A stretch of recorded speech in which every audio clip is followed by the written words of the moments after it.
Hello मंडळी, रुचकर रसोई ब्लॉगमध्ये तुमचं स्वागत. आज मी तुम्हाला पडवळाचं भरीत करून दाखवणार आहे, ते आपण पाहूया.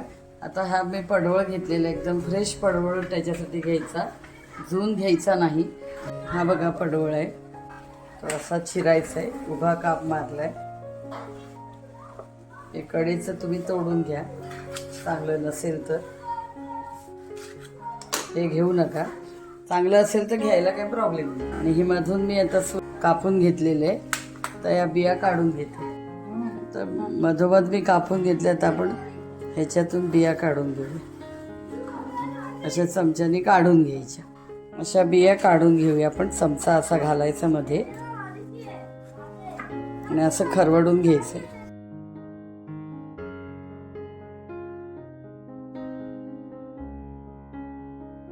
हे बघा, अशा बिया मी चमच्याने काढून घेतले. आता याचे आपण आता बारीक बारीक तुकडे करून घ्यायचे. आता मध्ये अजून एक काप करून घेते, चीर मारते उभीच्या उभी. असे करून बारीक कापून घ्यायचे.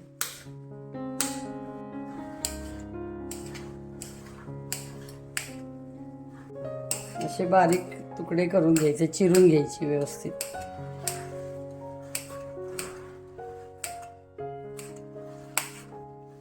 तर पुन्हा मधनं चीर मारून घेऊया.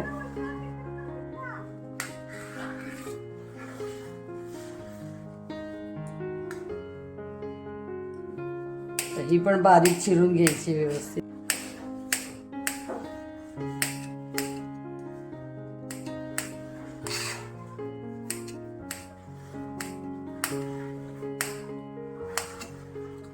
अशी बारीक चिरून घेतली बघा. त्याचप्रमाणे ह्या पडवळाचं पण मी तुकडे करून घेते बारीक. तर अशा पद्धतीने हे बारीक चिरून घेतले मी. आता आपण ह्या पातेलीत घालून घेऊया.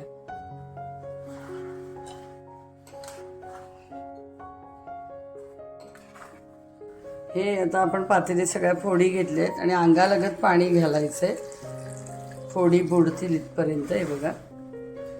आणि आता शिजत ठेवते मी, बारीक गॅसवर शिजत ठेवते. मध्यमपेक्षा कमी गॅस ठेवायचा, झाकणी ठेवून शिजत ठेवायचं. तर आता मी हे शिजत ठेवते. तर साधारण अर्ध भांडं पाणी घातलेलं आहे मी. हे फोडी आपल्या अशा बुडल्या पाहिजेत, जास्ती नाही पाणी घालायचं. आणि बारीक गॅसवरती मी शिजत ठेवते. गॅस बारीकवर ह्याच्यासाठी ठेवायचं कारण आपली फोडी करपू नयेत म्हणून. हे झाकण ठेव. 3-4 मिनिटात ह्या फोडी शिजतील, जास्तीत जास्त 5 मिनिटं. मधनं ताटली काढून बघायची. आता आपण झाकण काढून बघूया.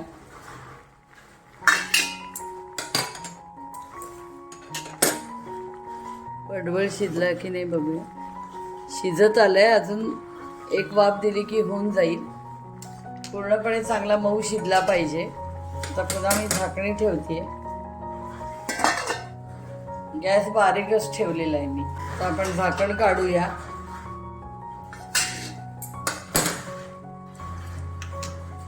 शिजली की नाही बघूया.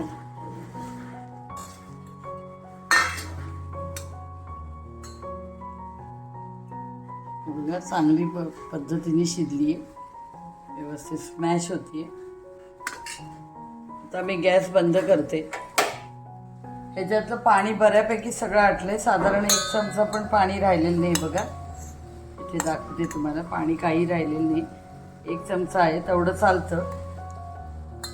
पण जास्ती पाणी राहिलं तर हे पाणी काढून घ्यायचंय आणि ते पाणी वापरायचं नाही. भाजी आमटी म्हणजे तुम्ही आमटीत वगैरे घालू शकता.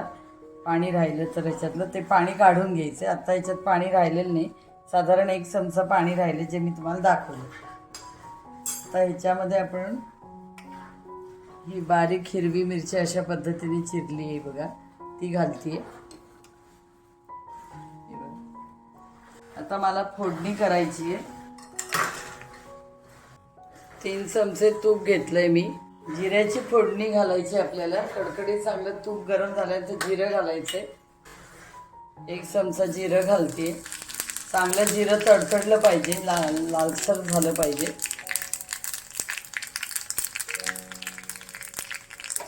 गॅस बंद करते. ही फोडणी अशी घालायची. फक्त जिऱ्याची फोडणी. चवीनुसार आता मी मीठ घालतीये.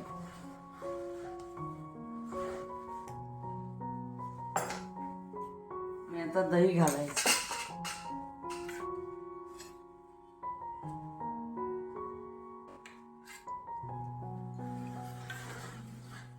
फ्रेश दही घालायचं, आंबट दही घालायचं नाही.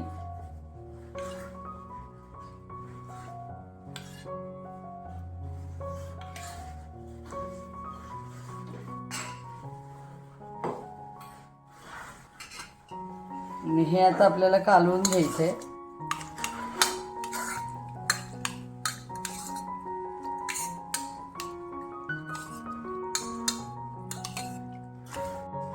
आपण पडवळ शिजवून घेतलं, त्याच्यानंतर आपण फोडणी घातली आणि मग पडवळ आणि फोडणी गार झाल्यानंतर दही घालायचं. आणि आता हे थोडं मी स्मॅश करून घेते.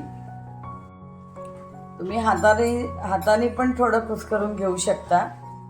आता मी स्मॅशरने थोडंसं स्मॅश करून घेते. जास्ती नाही करायचंय, एकदम बारीक नाही करून घ्यायचंय स्मॅशरने.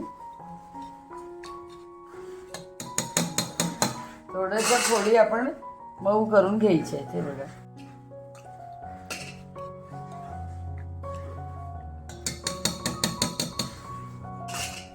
आणि मग चमच्याने चांगलं हलवून घ्यायचं. तुम्ही दही घालायच्या आधी पण स्मॅश केला तरी चालेल. मी दही घातल्यानंतर केलंय. आता हे बघा, एवढीशी साखर घालते मी.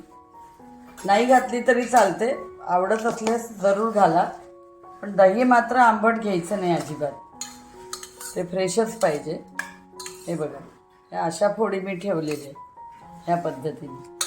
एकदम पण कुस्करून घ्यायच्या नाही आहेत. आणि ह्या आपण आता मी स्मॅशरने केलं, तुम्ही हाताने त्या फोडी प्रेस करू शकता, म्हणजे कुस्करून घेऊ शकता. अशा पद्धतीने तुम्हाला मी भरीत दाखवलेलं आहे. आता हे मी सर्विंग प्लेटमध्ये काढून दाखवते. अशा प्रकारे मी तुम्हाला भरीत पडवळाचं कसं करायचं ते दाखवलेलं आहे. फक्त याची एकच काळजी घ्यायची की गरम पडवळ असेल किंवा गरम फोडणी असेल त्याच्यावर तुम्ही दही घालू नका, नाही तर मग दही फाटून जातं. त्याची काळजी घ्या. आणि दुसरी गोष्ट म्हणजे दही जे असतं ते एकदम फ्रेश पाहिजे. बस एवढी ही साधी रेसिपी आहे. तर तुम्ही ही जरूर करून बघा. आणि तोंडाला म्हणजे हे भरीत खाल्ल्याने हे भरीत अतिशय रुचकर आणि चविष्ट लागतं. भाजी नाही केली तरी चालते. भरीत पोळी, भरीत फुलका पण तुम्ही खाऊ शकता. ही डावीकडे वाढण्याची रेसिपी आहे. आणि सणावारी ही रेसिपी केली जाते. पडवळाचं भरीत, भोपळ्याचं भरीत. तर त्यामुळे मी तुम्हाला पडवळाचं भरीत दाखवले. तर तुम्ही ही रेसिपी करून बघा. आणि माझ्या रेसिपीला लाईक, शेअर आणि सबस्क्राईब करा आणि कॉमेंट्स करा. थँक्यू.